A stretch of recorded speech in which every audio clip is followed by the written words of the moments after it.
Bueno, buenas tardes. Continuamos con la segunda sesión de esta tarde y vamos a hablar de un tema bien particular y es, uno, el trabajo de los directores de fotografía en las series, que ha variado un poco como la estructura del oficio, y dos, de la primera serie grabada, western, que se hizo en Latinoamérica, porque ya hay una escrita antes. Eh, pues es un honor que esté Paulo Pérez acá. Vino de México porque estaba en México, él ya casi es mexicano, yo creo. Eh, ya tiene pinta de charro. Y Paulo, pues yo creo que no necesita presentación, es un gran director de fotografía, reconocidas películas. Adicionalmente, ha sido el único director de fotografía que ha ganado 2 veces el premio de largometraje de ficción en el Salón de la Luz, cosa que nos enorgullece mucho. Y pues, Pablo, bienvenido. Muchas gracias por compartir esta experiencia. Le rogamos, por favor, no tomar fotografías a la imagen, porque tiene un tema de derechos de autor. Eh, y para los que están conectados por internet, no van a ver las imágenes que vamos a mostrar porque no las podemos publicar. Pero los que están aquí presencialmente y que vinieron, van a tener el honor de verlas. Entonces, para que sepan ahí, cuando Pablo está hablando de ciertas imágenes, pues no las vamos a tener de referencia en la transmisión en vivo, pero quienes están aquí presencialmente, sí. Muchas gracias y Pablo, bienvenido.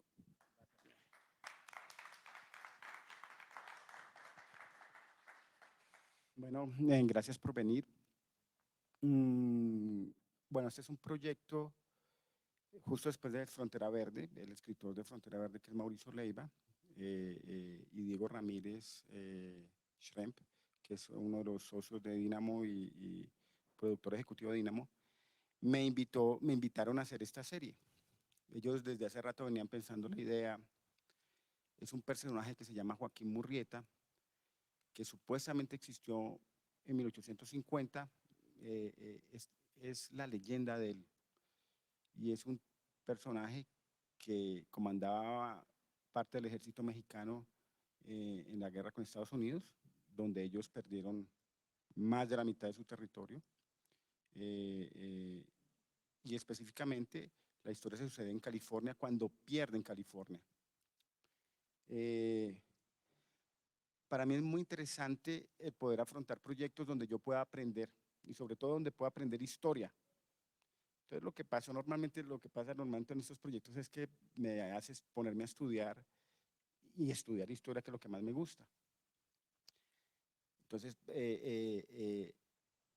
había que situarse en esa época, justamente en 1850, cuando México pierde California y cuando Estados Unidos empieza a desplazar a los californios, que era la gente mexicana que vivía en ese estado. En esa época, pues, imagínense, México perdió el 60% de su territorio. No solamente California, sino Texas, eh, eh, Nuevo México, eh, los estados que están hacia el norte pegados hacia México, ellos perdieron toda esa parte. Y era el 60% de su territorio. Entonces fue durísimo para ellos. En ese momento todo estaba alejado, pero, pero de todos modos era la mitad.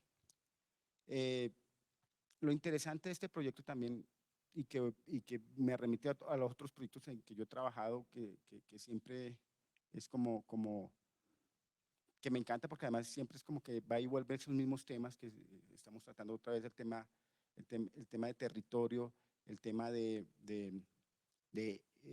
etnias que habitan ese territorio, el tema del desplazamiento también, que tanto lo hemos vivido nosotros aquí en Colombia y que se sucede pues en todas partes y sobre todo en México también.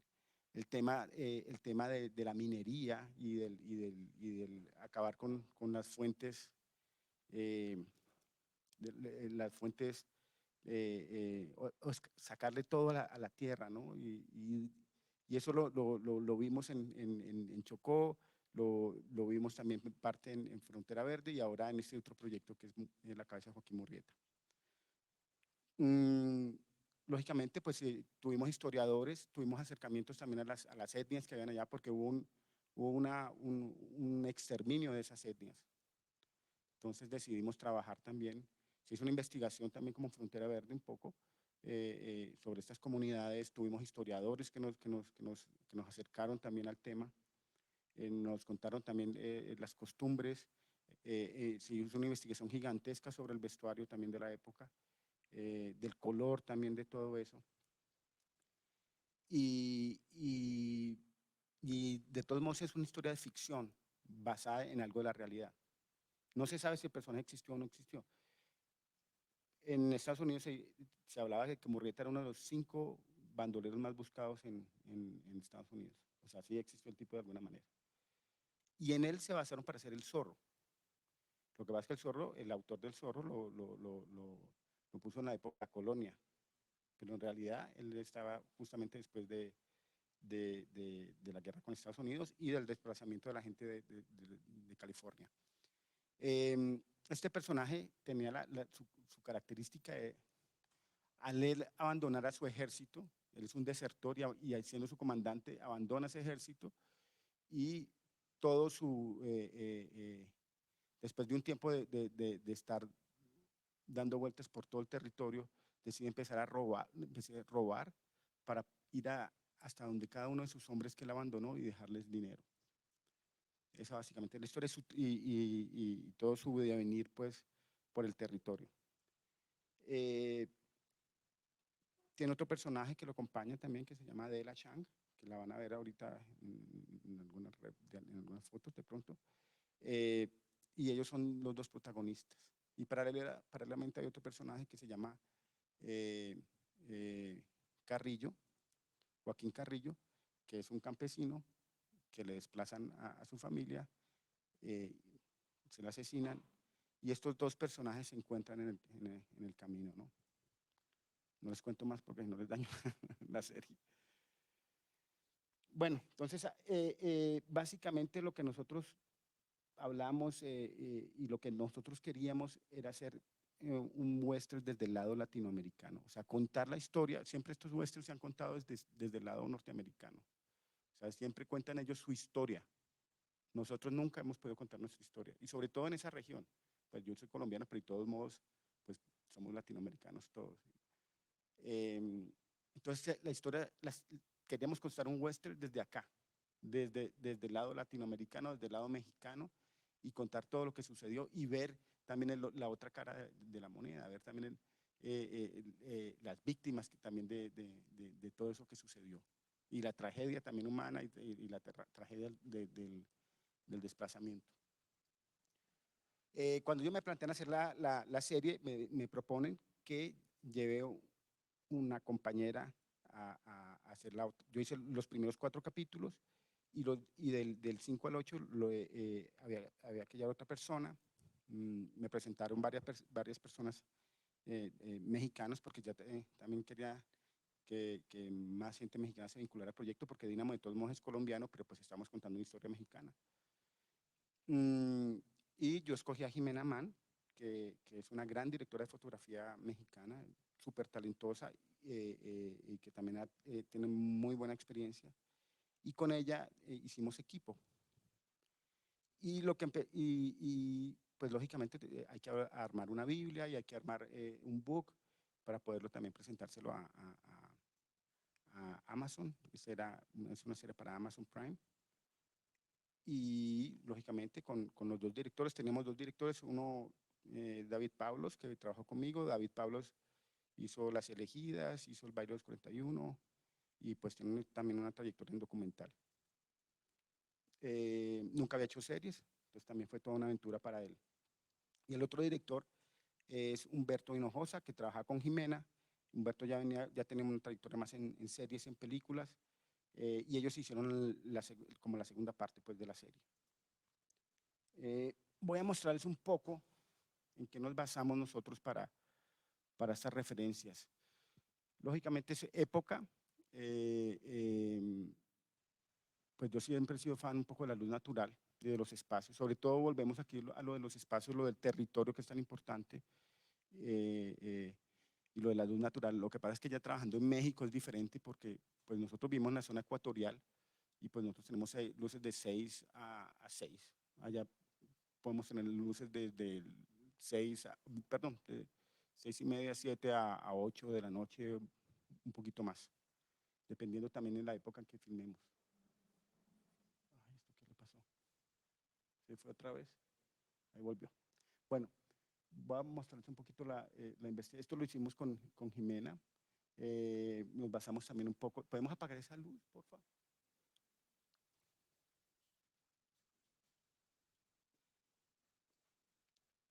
Nos basamos un poco en fotógrafos también mexicanos, que también, donde íbamos a traer la luz natural y íbamos a traer también el claroscuro, ¿no?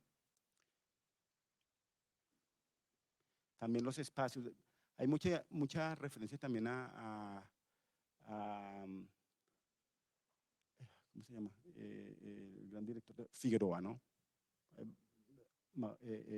A Figueroa en su fotografía también, aunque sea en blanco y negro, pero pues él fotografía mucho los espacios también, los desiertos, la gente, todo, y es uno de los grandes directores de fotografía del mundo. Como ven un poquito también es manejar la luz natural, manejar el claroscuro, los espacios naturales. No había luz eléctrica, entonces todo era natural un poco. Todo era con polvo, las entradas a los espacios también, la luz queríamos algo muy pictórico también, pero natural. Y el trabajo también de la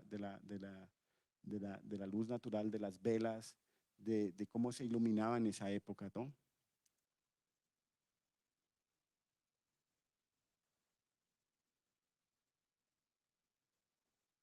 Ay, gracias. Voy a volverme un poquito como para que puedan ver mejor. ¿Apago esto? Ok.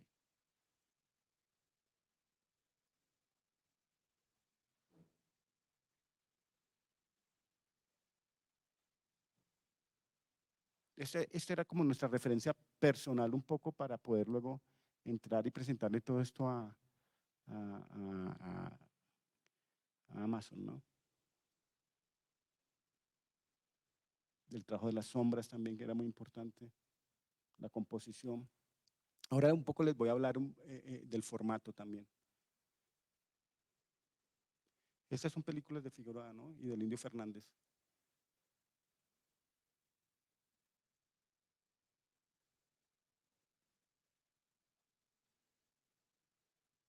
Y hay mucho de la Revolución Mexicana. Dime. Sí. No, se me olvidó el nombre también. Es que hay una compilación de varios fotógrafos mexicanos, ¿sabes?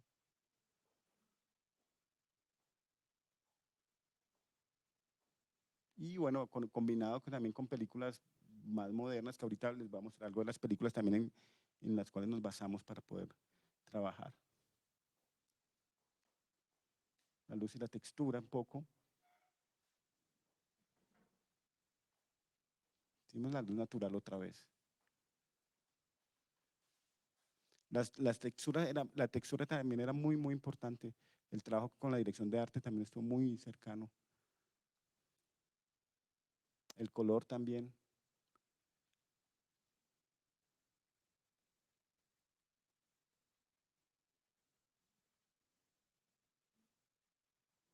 Bueno, aquí, usted que es fanático, Jorge Mario, de Saudek también. Tenemos una escena en un burdel, entonces queríamos también personajes también muy parecidos. Bueno, entonces voy a ver si les puedo mostrar salir de aquí.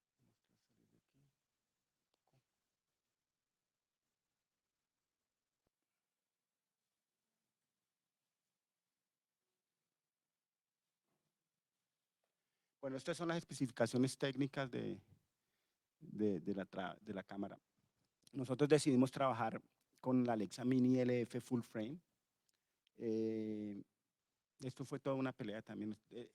Esto en la serie siempre es como ¿les prendo esta? En las series también es todo un tema el elegir el equipo, ¿no? No todas las series te pueden brindar esa cámara y esa óptica, porque primero es costosísima. Los lentes eran los Cook anamórficos, 1.8, full frame SF, los special flare quiere decir eso. ¿Por qué escogimos este formato? O sea, nosotros estamos trabajando el género, ¿no? Y el anamórfico nació a raíz de los vaqueros. O sea, por eso hablamos del plano americano, y el plano americano surgió con los lentes anamórficos. Los lentes anamórficos porque estamos trabajando 239 a 1, o sea, 239 quiere decir horizontalmente 239 es el espacio y verticalmente es 1, 239 a 1. Porque además uno puede trabajar eso también con esféricos, pero ¿por qué la decisión del anamórfico? Para mí es muy especial el anamórfico de todos modos porque siento que me está generando un segundo y un tercer plano visual. Me refiero a la cantidad de información que puedo tener detrás del primer plano o de los personajes que están al frente. Y eso me genera una sensación más de tridimensionalidad. Y por eso fue que se construyeron esos lentes, especialmente para competir con la televisión que salía en esa época, que era 1950 y algo. Y se construyeron esas pantallas panorámicas que eran curvas y en esos teatros gigantes.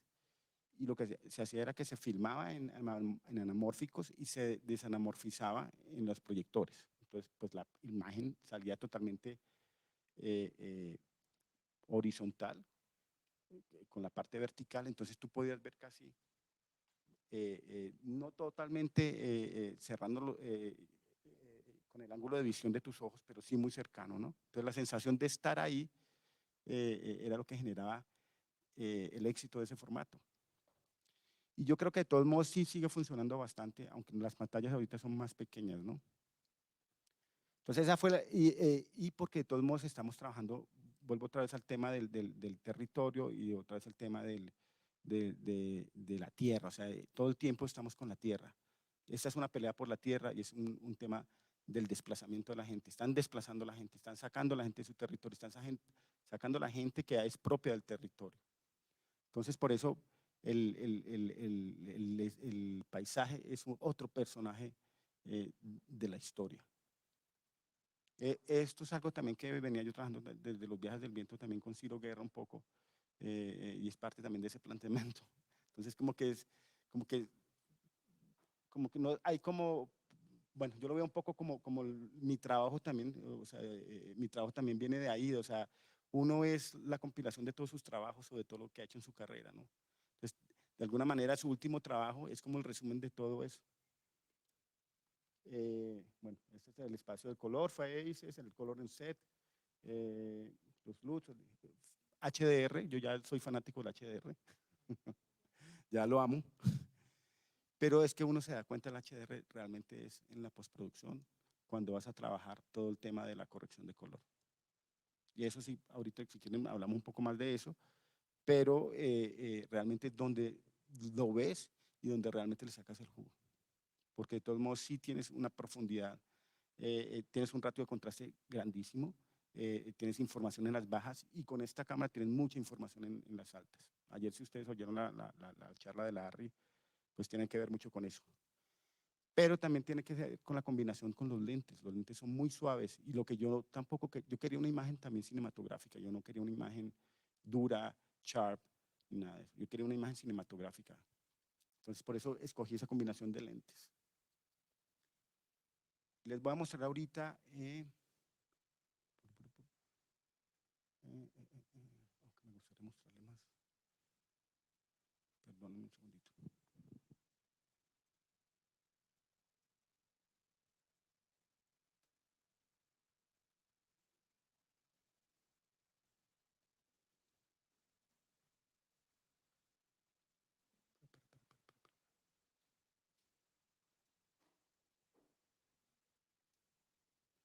Si tienen alguna pregunta ahorita háganmela mientras yo resuelvo esto aquí. Dime.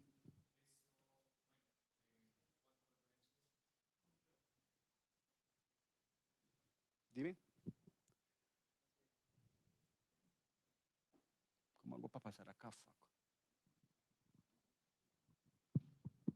Hola. Dime. Esto en cuanto a referencias, pues aparte de las visuales y aparte de la investigación que se hizo pues, sobre Murrieta, yo quiero saber si también hubo otros referentes bibliográficos, pues por lo menos en este momento, después de ver las referencias visuales, pues no sé, se me viene a cabeza, digamos, a la cabeza el libro de Pedro Páramo, o digamos de Jorge Luis Borges, se me viene el cuento del hombre de la esquina rosa. Entonces quisiera saber si tuvieron algún texto de estos. Sí, sí, claro, no solamente ese, donde acá. Quiero irme o te vas aquí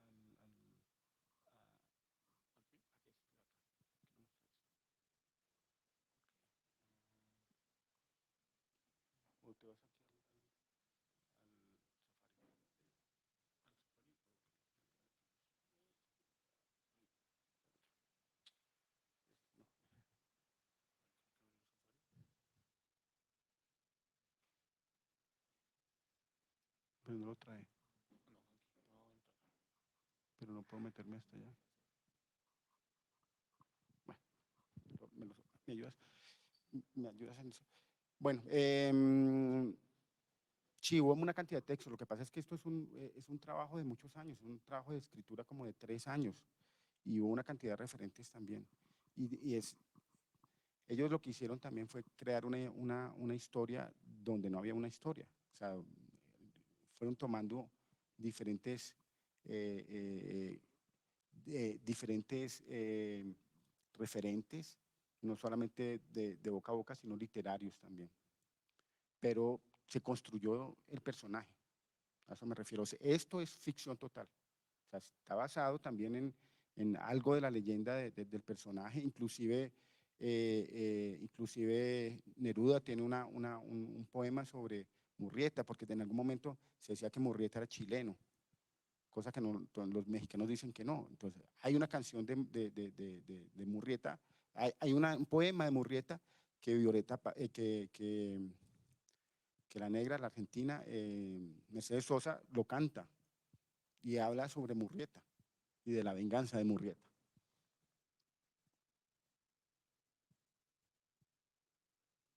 No, pero no va este de acá.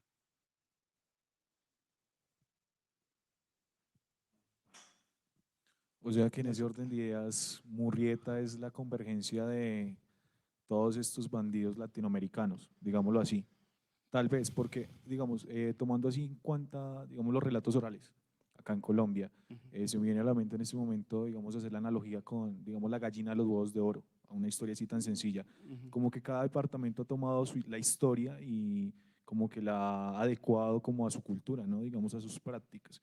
Entonces, digamos, en este orden de ideas, pues Murrieta podría ser chileno, como podría ser mexicano, como podría Sí, ser sí, sí, argentino. sí, sí. Entonces, es esa convergencia de personajes y de personas que le dan vida a este personaje de ficción. De alguna manera, sí, es la historia del despojo de la tierra por parte de una nación o de un terrateniente o del que sea, donde despojan a la gente y este personaje se va en armas. Es un poco eso también. Les voy a mostrar un poquito en qué nos basamos nosotros para algunas de las referencias cinematográficas que teníamos. Allá podemos apagar un poco la luz, por favor. Sí.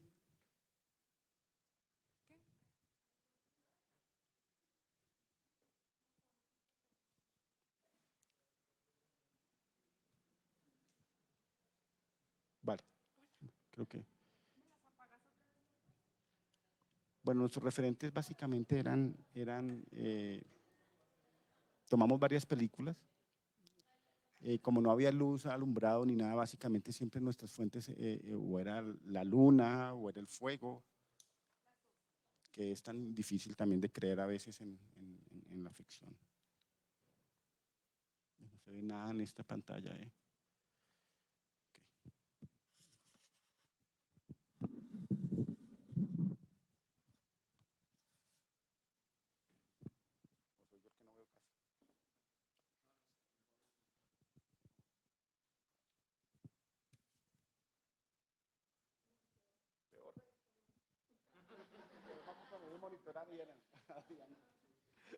Ok. Bueno, muchos de los hermanos Cohen también, de varias de las películas de los Cohen. Todas las películas de vaqueros de alguna manera.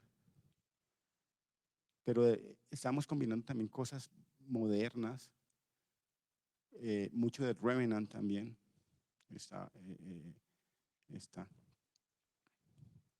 Esta combinación, por ejemplo, la hicimos mucho, la de fogatas, la hora mágica también. O sea, nosotros filmamos algunas cosas en Hidalgo, cerca de Ciudad de México, y escogimos las locaciones en Durango. Durango es donde se han filmado muchísimos westerns, donde John Wayne tenía su finca, su gran rancho, donde filmó muchas de sus películas. Y nosotros filmamos ahí. Esto es de Revenant también. Tratamos de generar cosas así parecidas también. Ahorita, lo que quiero al mostrarles esto es que después les muestro algo también de lo que hicimos y de nuestra búsqueda también por lograr también, pues los referentes son referentes, ¿no? Tienen que también entender eso, los referentes son referentes. Luego la película y los personajes adquieren vida propia y el espacio adquiere vida propia y la historia crece también. Entonces no es como alguna vez alguien me dijo, pero ustedes están copiando.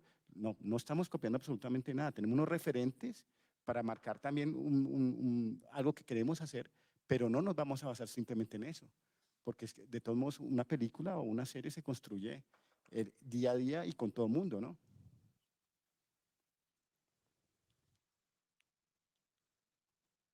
Mucho de esto también lo trabajamos, fogatas a los personajes.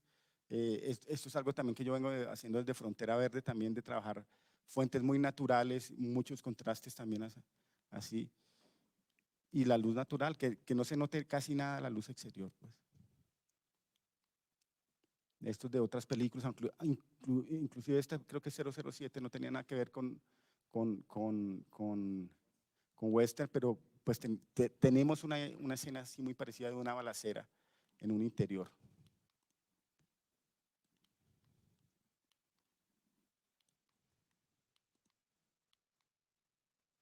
Y esto es lo que les digo otra vez, estos son referentes nuestros también, o sea, y cuando vas a hablar con los directores, bueno, hablas con los directores y te pones de acuerdo con los directores, pero sobre todo para poder mostrar a los productores hacia dónde vamos.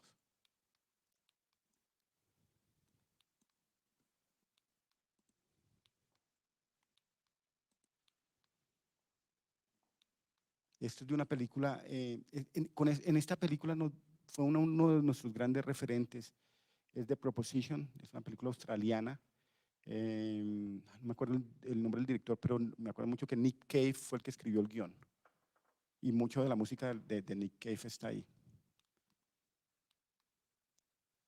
Entonces, si ustedes se fijan un poco, también está todo el tema de la composición con los anamórficos un poco. El alargado también de la imagen, lo que nos permite también componer siempre de esta manera, ¿no? Podemos tener dentro del cuadro a varios personajes y podemos resolver las escenas también de alguna manera sin mover tanto la cámara, o más que sin mover la cámara, es con menos planos, porque de todos modos los actores tienen más espacio para poderse mover. Y de todos modos, pues, también nos ayudan las composiciones corales. Y a nivel de las profundidades, ¿no? Aquí hay un primer plano con un plano de fondo, ¿no? El tema de la luz natural, de filmar al atardecer, al amanecer también. El utilizar estas sombras también para hacer ciertas escenas de acción. La composición también en grandes espacios. Y esto era también lo que estábamos buscando nosotros con la serie, el poder aprovechar el espacio, el paisaje, ¿no? Hay muchas cosas también con una jaula que tenemos nosotros, que ahorita la van a ver. El poder componer siempre como un primer plano, un segundo, un tercer, un cuarto plano, o debe ser primero, segundo, tercer y cuarto, puede ser también. O sea, lo que te permite ese formato y esa óptica es poder componer de esa cierta manera, ¿no? Otra vez tema de los primeros planos con el fuego, con lo natural.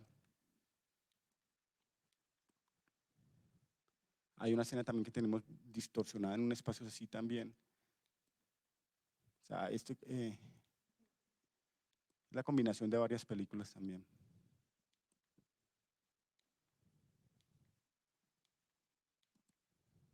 La composición, ¿no? Aquí vamos otra vez. Esto es el bueno, el malo y el feo, ¿no? Siempre centrado, es lo que nos permite también el formato, ¿no? Te permite componer en planos corales como esto, ¿no? Tenemos varios personajes en el piso y este personaje en la mitad y todo es un punto de fuga, ¿no? Estos son los 8 más odiados, la de Quentin Tarantino, que también se va mucho al género. The Revenant. Los primeros planos también, los ojos, que lo utilizaba Sergio Leone tantísimo también. Aquí en esos primeros planos de los personajes con planos generales de fondo.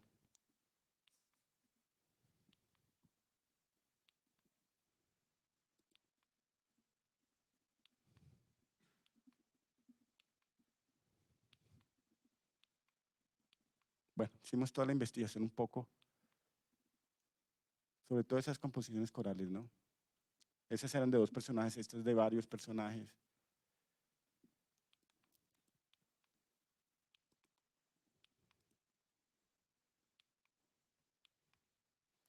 Vale. Eso fue un poco las referencias que teníamos nosotros visuales para poder trabajar.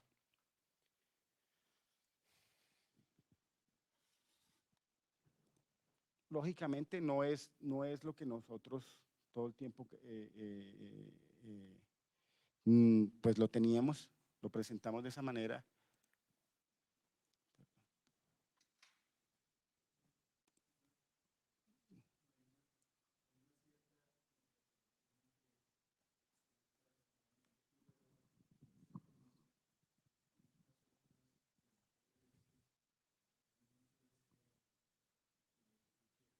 Esa visión de las películas del oeste, del género del oeste, que son las últimas imágenes que vimos. Entre Figueroa y esta imagen del cine western, ¿no hay una cierta contraposición? Sí, pero nosotros queríamos también generar la unión de las 2 cosas. O sea, queríamos hacer un western también, trabajar el género también del western, pero también de alguna manera apropiarnos de ese género para poderlo contar desde nuestro lado. Como te digo, esos son referentes también. No es, tú los tomas para poder crear la obra. Entonces, como nos estamos alimentando de Figueroa, también nos estamos alimentando del resto de películas.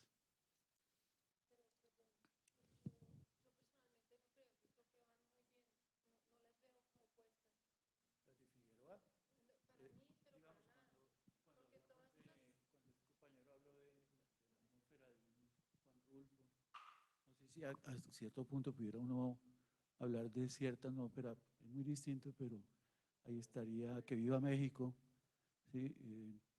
Y toda una atmósfera que está en lo latinoamericano, mexicano. Incluso la fisionomía de los personajes, de las referencias del western típico, parecen muy salidas de la fisionomía del mexicano, aunque haya sido territorio arrebatado por los gringos. Pero esa fisionomía mexicana sí que tiene unos rasgos muy fuertes, Sí, diferenciales. Claro, lo que pasa es que la combinación ahora, después de que veas esto, me vas a decir si lo logramos o no lo logramos. Es que yo creo que el género de western no tiene que ver con la fisionomía ni con los personajes. O sea, el género del western lo que tiene son unos personajes perdedores, desposeídos de la tierra, que están en constante búsqueda de la tierra. Es el antihéroe por excelencia, son los personajes que no tienen arraigo y que pareciera que están todo el tiempo rondando. Por eso esa relación tan íntima con la naturaleza, por eso son personajes que siempre están en medio de la naturaleza y por eso el género como género es un género que se puede aplicar a cualquier lado. cuando yo dije que yo había escrito una serie western, es una serie sobre colonos en la colonización antioqueña que se desplazan al Viejo Caldas. Son personas que están desposeídas de la tierra que buscan y Figueroa transmite muy bien eso, y Dorotea Lange, que la tenía Paulo en sus referencias, hablan de esos seres desposeídos que están deambulando por la tierra tratando de establecerse en un sitio para vivir en paz, para tener una tierra que sembrar y demás. Entonces digamos que el western tiene eso, tiene como fundamentalmente la relación del hombre con la naturaleza, y acá lo vemos súper bien porque está, pues por eso se extiende el formato, para poder poner a ese hombre en medio de la naturaleza. Y lo segundo es que son seres desposeídos que están rondando sin tener dónde asentarse. Entonces digamos que a mí me pega muy bien y me parece que es una referencia muy válida, tanto Figueroa como Dorotea, que son todos esos personajes fotógrafos que retrataron la depresión de los años 20 y 30 en Estados Unidos y que nos muestran esa pobreza absoluta, que la gente no tenía nada. Es también una reinterpretación, es una reinterpretación, o sea, vuelvo y digo, son referencias, no hay que seguirlas al pie de la letra, o sea, es una combinación también, o sea, lógicamente, es trabajar con la gente que está ahí. Nosotros, al hablar al hablar de ciertas etnias que se desplazaron y que lucharon contra el ejército norteamericano, contra los Rangers, trajimos gente, los rarámuris, había cochises, o sea, todas esas etnias estuvieron firmando con nosotros, como lo hicimos en Frontera Verde con la gente del Amazonas. Entonces sí hay un paisaje étnico ahí, y de todos modos los personajes que hacen parte de la serie también son de la región, muchos eran de la región, o actores también, o sea, hay un casting muy cuidadoso también sobre la gente sobre ciertos personajes también, o sea, tratamos de ser lo más cercanos a la realidad en ese sentido.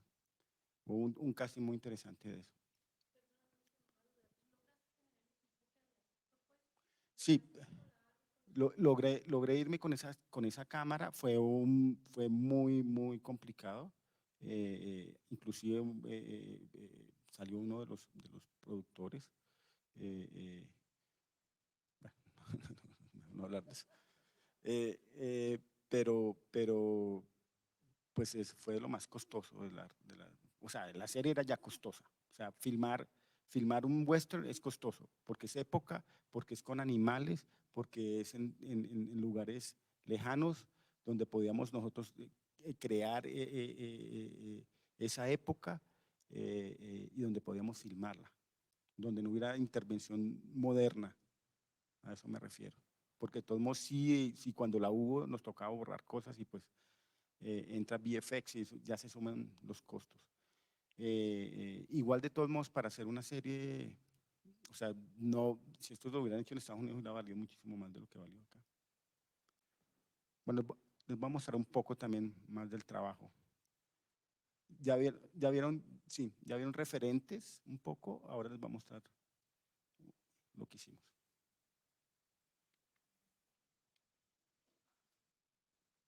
Aquí vamos a lo que hablamos del paisaje, que es parte y es un personaje de la narración. La combinación también de poder componer con este formato, ¿no? Una composición